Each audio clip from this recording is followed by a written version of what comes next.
लाडकी बहीण योजना या योजनेचं आपल्याला जुलै महिन्याचं वितरण अजून होणं बाकी आहे, त्यामुळे आपल्याला या योजनेचा GR पण येणं अजून बाकी आहे। त्यामुळे या GRसाठी आपल्याला अजून किती दिवस वाट पाहावी लागू शकते अगदी कमी शब्दामध्ये सांगणार आहे।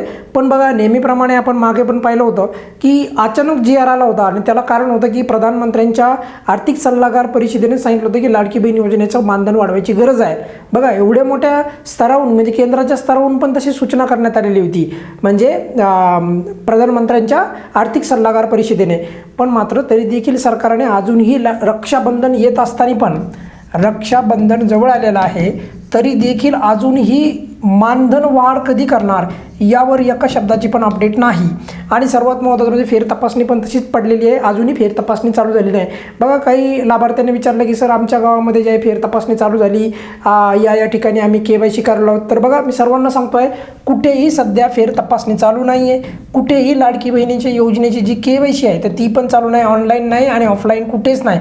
इव्हन तुम्हाला जर कोणी म्हणत असेल 100 रुपये द्या, 200 रुपये द्या, 400 रुपये द्या आणि तुमचा लाभ चालू करून देतो वगैरे वगैरे, तर अजिबात रुपयाही कोणाला द्यायचा नाही, कारण सध्या असं काही चालू नाही। जेव्हा चालू होईल तेव्हा मी नक्की तुम्हाला ती खात्रीलायक अपडेट तुम्हाला देईल। आता सर्वात महत्त्वाची गोष्ट म्हणजे GR कधीपर्यंत येईल, तर बघा गेल्या महिन्यामध्ये तुम्हाला मी सांगितलं अगोदरच की त्याचं कारण होतं लवकर GR आला होता, पण त्याचप्रमाणे यावेळेस पण होऊ शकतं, असं नाही की होणार नाही, होऊ शकते लवकर GR पण येऊ शकतो। पण मात्र तो जर समजा मिनिमम मॅक्झिमम जर आपण पाहिलं, आज 2 तारीख आहे बरोबर, 2 ऑगस्ट, आज तर रविवार असल्यामुळे आज सुट्टी आहे बरोबर।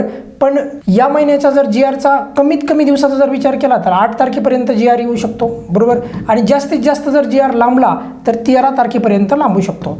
म्हणजे आपल्याला याच्यातनं 2 गोष्टी लक्षात द्यायला पाहिजे, जर आलाच GR तर पुढील 4-5 दिवसाच्या आत पण येऊ शकतो, असं नाही की येऊ नाही शकणार, येऊ शकतो आणि वितरण पण लवकर होऊ शकतं। नाही तर मी सांगितलं मॅक्झिमम 13 तारखेपर्यंत GR येऊ शकतो। म्हणजे 13 तारीख जर पाहिलं, हे जर आपण 2-3 दिवस जर पाहिले तर फक्त 1, 2, 3, 4 म्हणजे 5 दिवस जर आपण मागच्या प्रमाणे जर GR आला तर 8 तारखेच्या आत आला तर फारच छान होईल, चांगली गोष्ट आहे। कारण आपण रक्षाबंधनाला परत वितरण चालू करावे, दुसरं वितरण परत लाडक्या बहिणींना भेटावं, या संदर्भात आपण मग ती मागणी पण करू शकतो। पण समजा GR जर 13 तारखेपर्यंत आला तर मग आपल्याला डायरेक्ट तब्बल 10 दिवस वाट पाहावी लागेल। किती? 10 दिवस।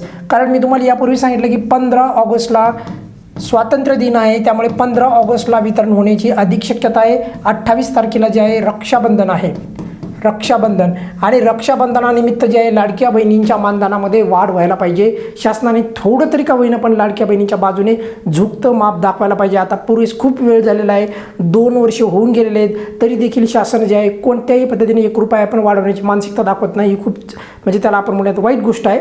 लाडकी बहीण योजनेच्या संदर्भात नक्कीच नेहमीच झुकतं माप शासन दाखवायला पाहिजे शासनाकडनं। उलट लाडक्या बहिणींचा लाभ बऱ्यापैकी कपात करण्यात आलेला आहे।